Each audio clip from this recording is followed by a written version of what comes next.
օպերատորի, Էջմիածնի և վեհապարի շուրջ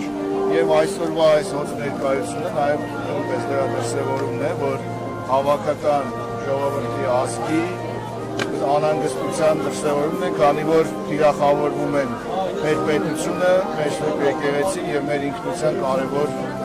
այսպես ասած, տարրերը։ Դրա համար կարծում եմ, որ մեր ներկայությունը այստեղ նաև ունի ոչ միայն հոգևոր նշանակություն, այլև քաղաքացիական նշանակություն, քանի որ ամեն քաղաքացու պարտն է կանգնել պետականության կողքին, որի ամենակարևոր պաշտպանը Մայրաթոր Սուրբ Էջմիածնն է։ Էջմիածնի կողմը չի շնորհավորում, բայց կողմը Բայրամ է շնորհավորում։ Իշխող ուժը այնքան տարօրինակ բաներ է արել և հակազգային ու հակապետականի 7 տարվա գործունեության ընթացքում, որ մենք ուղղակի կարող ենք թվարկել դրանք, այլևս վաղուց չզարմանալով այդ երևույթներից, այնպես որ այս ուժի պարագայում դրանք սպասելի է օրինաչափ են։ Ամեն դեպքում Փաշինյանը մեկ անգամ չէ, որ ասել է ձեր նշած այդ ինքնությունից պետք է ըստ անհրաժեշտության նաև հրաժարվել, այդ հայրենասիրությունից այսպես կոչված, ինչպես ինքն է բնորոշում, պետք է հրաժարվել հանուն նոր իրողությունների, նոր զարգացումների, որովհետև տարածաշրջանը այսօր փոխվել է եւ պետք է հաշվի նստել նաև հարևանների հետ։ Դեք պրագմատիզմի քողի ներքո ազգային իր ինքնասիրությունից, ազգային կարմիր գծերից նահանջելը չի կարող որևէ արդարացում ունենալ։ Հայրենասիրությունն ու պրագմատիզմը իրար հակադիր չեն, այլ ընդհակառակը իրար շատ համահունչ են, որևէ մեկը չի ասում այս ստեղծված իրողությունները հաշվի չառնել եւ ծովից ծով Հայաստան հենց հիմա կամ վաղը պահանջել, բայց որևէ այլ օտար պետություն, հատկապես արևելքում, չի կարող հարգել մի պետության, մի ազգի, որը շատ արագ նահանջում է իր համար կարևոր սրբություններից, պետական, ազգային կարևոր ինքնութենաստեղծ գծերից, այնպես որ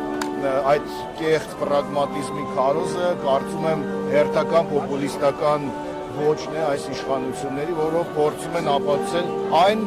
որ կամ փորձում են քողարկել այն, ինչը կոչվում է թուրքական նախապայմանների սիրահոժար կատարում իրենց կողմից։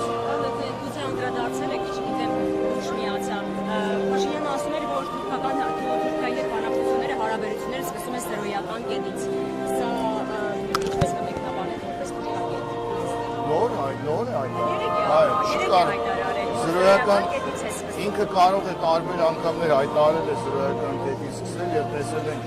որ այդ զրոյական կետերը շատ հաճախ ավարտվում են մեր համար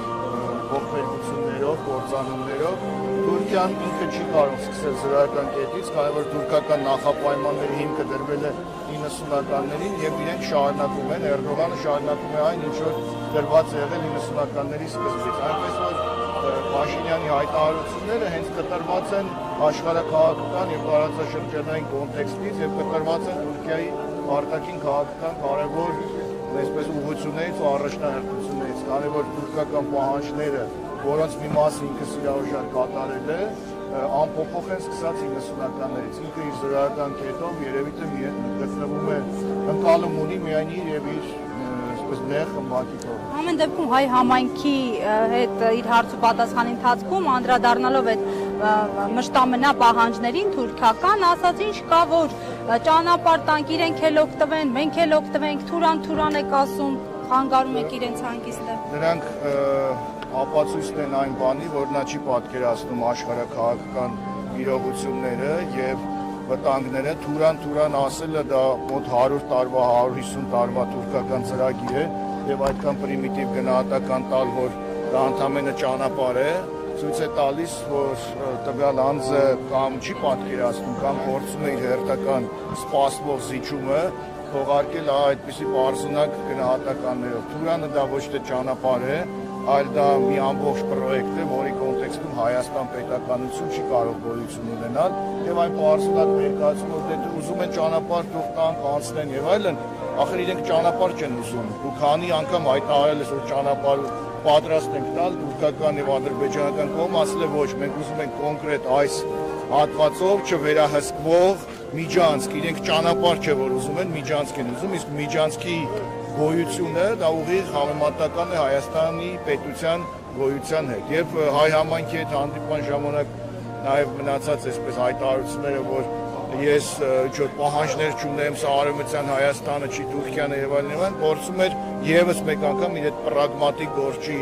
կերպարը ամրապնդել, որը մասնագետների աչքով շատ արագ խոցելի է դառնում։ Շնորհակալ եմ։ Շնորհակալ եմ։